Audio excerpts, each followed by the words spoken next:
কে রে? মেয়েটা কে ছিল তোর? তোর রক্ষিতা না গার্লফ্রেন্ড? এই কথা শুনে আমার রাগটা আর প্রচুর পরিমাণে উঠে যায়। তাও আমি কন্ট্রোল করে বলি, ও আমার বোন হয়, কথা ভালো করে বল। তখন আর একটা ছেলে বলে উঠল, ওই, ওকে সম্মান দিয়ে কথা বল, ও আমাদের সবার হবু সম্বন্ধে। এটা বলে সবাই জোরে জোরে হেসে দিই। আমি ওখান থেকে সরে আসি আর দূরে এসে ওদের ফটো তুলে রিফাতকে বলি গোডাউনে নিয়ে যেতে, আর সবাইকে বলে দেখ শুভ ভাই আসতেছে। এটা বলার পর আমি বাড়িতে চলে গেলাম। আর বাড়িতে গিয়ে আম্মুকে বললাম, আম্মু আমি একটু কুড়িগ্রাম যাবো। এটা বলে আমি বাড়ি থেকে বের হয়ে পড়ি। এদিকে রিফাত কিছু লোক নিয়ে চলে হাই স্কুলের গেটের সামনে।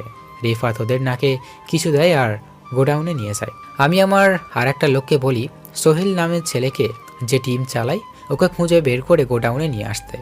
পরে আমি কালো প্যান্ট, কালো শার্ট, কালো মোজা, কালো জুতো, মুখে মাস্ক, স্টাইল করে চুল কাটা, পুরোটাই চমলক্ষ ড্রেস আপ নিয়ে নিই। গোডাউনে আগে সোহেলকে নিয়ে যাওয়া হয়, আর সোহেলের ডান হাতে বাম হাতে হাতকেও।